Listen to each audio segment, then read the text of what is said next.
Salut les gars, j'espère que vous allez bien. On se retrouve aujourd'hui pour une nouvelle vidéo. Ça fait tellement longtemps que j'ai pas posté sur YouTube. Et je vous encourage à mettre un like, activer la cloche de notification, partager la vidéo et surtout prendre le temps d'écouter la vidéo jusqu'à la fin. C'est un nouveau format, un nouveau concept. C'est la première fois que j'apporte ce type de vidéo là. Nous allons parler des traumas chez les garçons. La vidéo sera structurée en trois grandes parties. L'origine des traumas, les émotions chez les garçons et comment sortir de notre trauma et tout. Je vous encourage vraiment à prendre le temps d'écouter parce que je vais aborder certains aspects que j'estime être importants quand même. On se retrouve dans la deuxième partie de la vidéo et tout. Et il convient de définir c'est quoi un traumatisme. Le traumatisme est défini comme étant un ensemble de troubles de l'organisme provoqués par une lésion ou par une blessure grave. Et la médecine définit souvent le traumatisme de façon physique. Et moi, par contre, j'aimerais aborder l'aspect émotionnel du traumatisme. De la même façon qu'un traumatisme, une lésion cérébrale, pardon, peut endommager la capacité de se mouvoir chez un homme ou chez une femme. De la même façon qu'émotionnellement parlant, un traumatisme peut affecter toute votre vie. Et j'ai vu le concept chez un Américain sur YouTube et tout, je me suis dit, ça me parlait tellement de ce sujet-là, pardon. Et je vois les gens venir me dire que non, avec tout ce qui se passe dans le monde et tout, avec tous les sujets que tu pouvais aborder, la guerre en Israël, Palestine, ceci, ce qui se passe au Congo, toi tu viens parler de stabilité émotionnelle, de traumatisme. À quoi ça nous sert? Et je pense que c'est quand même très important. Prenons le temps d'écouter un peu dans les différentes parties de la vidéo que je vais aborder.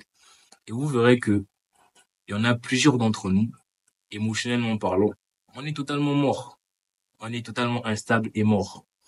Et pour ne pas trop tergiverser sur ça, je vais prendre deux exemples. Le premier cas, un enfant ayant grandi avec ses deux parents. Parents mariés, couple goal, vraiment l'amour fou. Et un autre enfant ayant grandi avec des parents dans un environnement familial toxique. Des parents qui sont près de nos enfants, le père qui bat la mère qui bat le père, qui bat les enfants. On est totalement d'accord que la stabilité émotionnelle chez l'un sera différente par rapport à l'autre. Le garçon ayant vécu avec des parents heureux et stables est censé normalement être plus stable émotionnellement parlant que le gars ayant grandi avec des parents bizarres. Et encore moi, par exemple, pour mon cas, j'ai grandi avec des parents divorcés. À part le fait que mes parents étaient divorcés, tout ça, c'est pas qu'on battait les enfants, non, même pas. Mes parents étaient divorcés et ma façon d'aborder mes relations, même comment j'aborde la vie en général, ça a été conditionné par l'environnement dans lequel j'ai grandi. Et vous allez voir que, à part l'école qui a pris plus de la moitié de notre vie, on a plus grandi entre l'école et la maison. C'est là où on a passé la plus grande partie de notre temps. Notre façon de réfléchir, notre façon d'agir, notre façon de penser a été conditionnée par ces deux choses-là. Mais, pour moi, la famille est responsable à 90% de notre traumatisme. Aujourd'hui, lorsque vous allez voir, par exemple, chez nous en Afrique, on dit quoi aux enfants? On dit aux garçons que non, les garçons n'ont pas le droit d'être émotifs. Tu n'as pas le droit d'exprimer tes émotions. Quand ça va pas, tu peux pas pleurer. Un garçon, ça pleure pas. Un garçon est fort en toute situation. Peu importe vents et marées, tu es censé rester fort jusqu'au bout.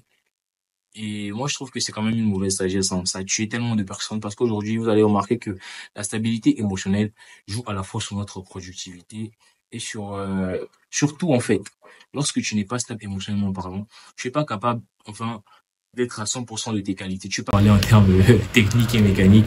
Ton rendement sera jamais supérieur à 50%. Tu auras toujours un rendement inférieur à cause de ton état émotionnel. So, je vais passer à la deuxième partie de la vidéo.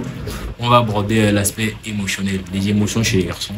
Et vous verrez qu'il y en a plusieurs d'entre nous, on pense que c'est pas important, alors que c'est très très important. Chez les personnes mélancoliques, l'aspect émotionnel est beaucoup plus accentué que par exemple chez les personnes sanguines ou les personnes flegmes et tout. Donc les garçons mélancoliques ont des émotions beaucoup plus intenses, beaucoup plus exagérées, extrapolées. Il n'empêche, chaque garçon doit valoriser le côté émotionnel. C'est pas parce que tu es un garçon que tu ne dois pas avoir des émotions, tu peux pas avoir des moments de faiblesse. Les gars, vous avez le droit d'être faible, vous avez le droit d'être déprimé, vous avez le droit d'être au bout, vous avez le droit d'échouer Vous avez le droit de pleurer quand ça va pas. Vous avez le droit de vouloir du réconfort. Vous avez le droit d'exprimer vos émotions. Parce que je me suis rendu compte qu'il y a beaucoup qui ont vécu des dingueries, mais sous prétexte que les garçons ne pleurent pas, ils pleurent pas. Des fois même, il y en a certains, ils ont perdu un proche et tout, parce que tu es un garçon. Tu te dis que tu peux pas pleurer. Bon, je suis très mal placé pour dire ça. Parce que moi, généralement, je pleure jamais. Jamais, jamais. À part quand je suis peut-être épris. Ça se dit, non? Oui, épris par le Saint-Esprit. Qu'il y a une petite goutte de larmes qui peut sortir. Mais sinon, je ne pleure jamais. Mais d'autres garçons, tu vas voir, juste parce qu'ils sont garçons, ils te disent que non, tu souffres. Mais tu te dis que tu peux pas pleurer. Donc, prenons conscience que vos émotions, non, que nos émotions doivent être valorisées. Et je vais ouvrir une parenthèse. Des fois que je parlais avec mes amis garçons, je me suis rendu compte que beaucoup d'entre nous ont été confrontés à la sexualité très très jeune et abusés entre parenthèses, que ce soit par des grandes cousines, que ce soit par des tantes. En fait, ils ont connu la sexualité. C'est un traumatisme. Ça a bousculé leur aspect émotionnel, même en amour. Tu sens que ces personnes-là ne sont pas stables dans leur relation émotionnelle. Et voilà pourquoi j'aime le verset de 3 Jean 1, le verset 2, je pense, la version française courant, où on dit, je souhaite sois aussi en bonne santé, en bonne santé, pardon, physiquement, que tu l'es spirituellement ou émotionnellement parlant. J'ai paraphrasé un peu le verset, la version française que vous pouvez regarder sur la santé physique est importante, la santé émotionnelle et physique et spirituelle aussi est tout de même importante. L'âme est le siège des émotions. Si ton âme ne va pas bien, rien ne va bien dans ta vie. Ton âme doit être en bonne santé. J'ai un ami, par exemple, lui, il s'est fait tromper par sa copine 2 fois. Et vraiment, il y a une tromperie censée te bousiller. Il s'est fait tromper 2 fois. Normalement, il est censé extérioriser, mais il a jamais, vraiment, je sais même pas s'il a déjà pleuré par rapport à ça. C'est lui, je me suis dit que cette personne-là, même quand enfin, cet ami-là, même quand il va se marier et tout, il y a des dégâts qui ont été créés là, les gars. Il y a des dégâts qui ont été créés. Et essayons vraiment de prendre conscience que on peut pas juste se dire, OK, on va accumuler, avaler ça et ça va disparaître. Non, il faut faire quelque chose. Il faut essayer de faire vraiment des choses qui pourront t'aider à sortir de cet état-là. Je vais pas trop tergiverser, sinon la vidéo sera beaucoup trop longue.